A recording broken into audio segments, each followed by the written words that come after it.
marka xal ugu dambeysay ayaa ka miyaashay iyaga xalay casho aan maan kar waanu waayay dadka meel soo barya maanta daqiiqad guriga u taala daqiiqad sano qoosh ninkana waa iska soo kaxay waa kuwa taas kale ka harfadhiya maanta hooyadii man iska ka fadhiista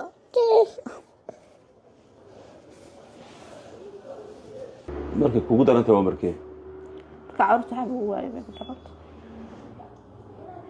marka carruurta waxay cunaan ay kugu adag ilmada isku wax jikar maayo yar ka raabahooda waa laga xidhaa haye suuq ugu shaqaysan jiray yar ka xaka meel ku jirnay Maxamed Cali tan lacag baa lagu yeeshay 8 milyan marka waxaan muslimiinta ka codsanayaan inay carruurta noo soo caawiyaan isagana jirka nagu sitay yar ka arbigu shaqaysanay guri kirada waa laga saaray hooyadii man iska ka fadhiista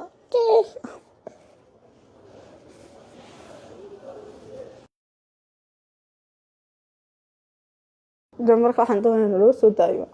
yarka waxba ma hayo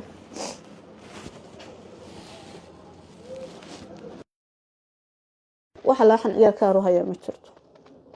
marka xasiri wax lagu ninka halkan aysta xafiiska caldoon ee dadka caawiya xisad bal carruurta dadka kula qaban karo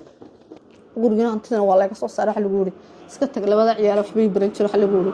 waxbarashada ama lacagti kana ma iska tag qalabay ciyaar wax bala barasho waan iska istamka shambilad bu xidhay marka ninka ka xidhan waxa jilka uu ku xidhay lacagtii lagu leeyahay 8 milyan 8 milyan oo dollar maxay ku noqonaysaa 4 bilyan 4 iska 4 waxa la aduu 4 buuras markii la xisaabeeyay maxaa ka wada markii 3,800 meelaha oo dollar waan manaanaya kii la gudbinaya dad maxkamada ka maqlay ay imsu ka xidhay ninka 5 bilood 5 bilood ayaa la xidhay marka intaas u xidhay marka ma dhameysay xadhigi may waxa la lacagtood bixiso mooyee cidina ku xukumi mayso lacagtood iska bixiso mooyee cidina ku xukumayso reerkoodana waxba ma haystaan oo in yarba ka taariyo hooyadii aabihiina wuu ilaayo guriga iska dhex jiifa yalla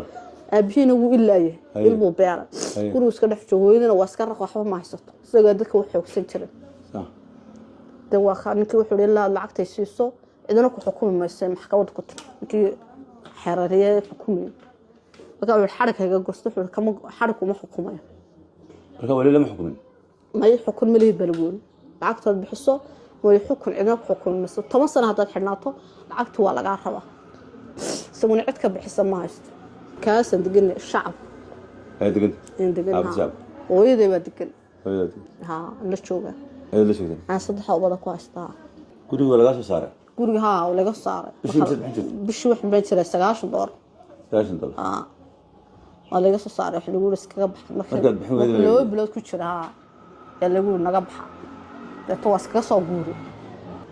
hadii lagu dhaado toddobaadkii ugu dambeeyay toddobaadii cashay ugu dambeeyay yani duruuftiina maxaa sad wax u karsanayseen bal ka waran waxba ma karsan imaka xalay bila cashay haayeen saaka xiyir baan u dubay sidii baan ku soo kaxay waay cid kale gacan naga sareysay ma jirto marka xal ugu dambeysay ayaa ka miyaashay iyaga xalay casho aan maan kar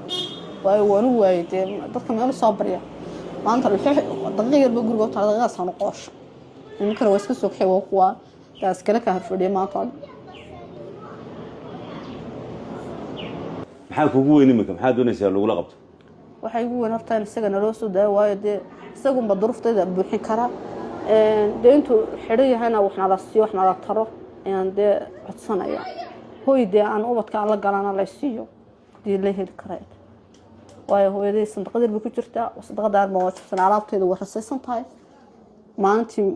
marba meesha halkeer ka soo galayaan ubadka la gala halkeer ma lihin ubadka bacadka ma garanayaan oo badee dhul qawiis ka dhashay daar biska ahay biyo meesha biyo ma laha reerban foosto biyo ka soo qaadana ka noosh way nagu adagto walaa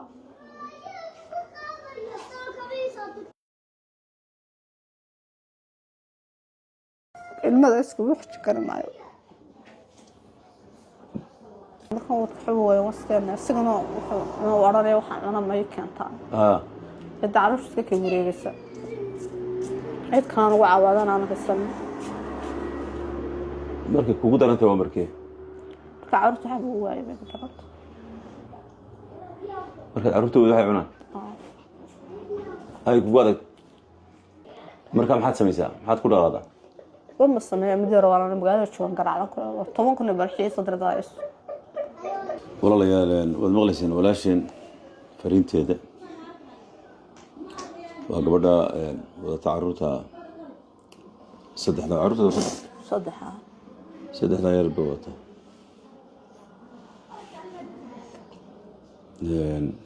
waxa weeye waxay nagu soo booqatay xafiiska maanta ayaynu soo booqatay ramadaan waa 27,440 hijriya waxay ku beegan tahay 16 bisha saddexaad 2026 ninkeeda baa ka xidhan iyana way duruufaysan tahay oo waxa weeye reerkaas waxay cunaan bay waayeen mararka qaarkood sida sheegtay aad maqlayseen waa dadka ay ahayd inaynu caawinayno marka qofka doonaya inuu walaasheen caawiyo walaale magaca maxaa منى magacaaga saddexan منى عبد فارح منى عبد فارح qofka doonaya inuu caawiyo iyo carruurtaas iyo ninkaan ka bixiyo waxa weeye dhowrka arrimood aynu ka jawaabno kow ninkeeda u soo deyno waxa lagu leeyahay lacag gaadhaysa qiyaas ahaan $3,800 soddonka milyan waxa weeye $3,000 meelaha 800 waxa weeye 8 milyan oo 800 milyankii $100 ma ka soo qaadan marka Allah idin barakeeyo waxa weeye horta waxa weeye iyadu waxay ugu weyn number 1 ay dalbanaysa in ninkeeda loo soo daayo waa kow wixii aynu ku tari karnaa inaynu ku tarno waa laba xitaa guriga waa laga soo saaray hooyadeed bila joogtaa dulsaar ku tahay alaabteedii meel bay ku rasiisan tahay marka waxa weeye hal caawiyo أنا دي يريد ما هي لبرهذا نقلا سؤال لسان الله يبارك فيه وما هو أدو قربانيسان سوناش هذا وده يوكل الدول أيه نهوله دول نايا سو شيء هو واحد هذا قبضي منا إنك يدك حنا قبضي منا إنك يدك حنا ده هو واحد دي يلبر زاد له يلبر في سي له يلبر ما هي ذهب له يلبر سهل له كزاد كله هوية إبر لح صدح أفر صدح 8 كونتينيوشن كاسي ولا برك زاد كله وشركة تلسوم لبر كله شركة هرمود الدنيا الدنيا والله EVC فروع سجال يسديد سجال 8 كاسينو هوية وشركة هرمود وEVC ذهب الدنيا وإبر لحشن أفر صدح 8 كونتينيوشن كاسينو شركة سومتل EW وحاوضا بيا شركة جوليس أو له أديك سهل فروه واشن صدني أفر سيديتنيشن أي نمونم هو هيكفر حنو أي هو هي عروته ويتسينو أي نو يدا هو هيقولي دشينو أي نو نيكي دوسو دهينو أي هو وحك هرنو ممتاز سها عيال كاس هو هدرجان بإذن الله الكريم وحوي أي نو قبض عاونه wuxuu nabiga sallallahu alayhi wasallam qofka ka neefiya qof muumina dib kamida dhibaatooyinka adduunka ilaahay qofka wuxuu ka faydaa qofka wax faydiyay ayaa ilaahay ka faydiya dib kamida dhibaatooyinka يوم القيامه maalinta qiyaamada waxay ilaahay walaalkan Abdi Malik Sheekh Musaaldon assalamu alaykum wa rahmatullahi wa barakatuh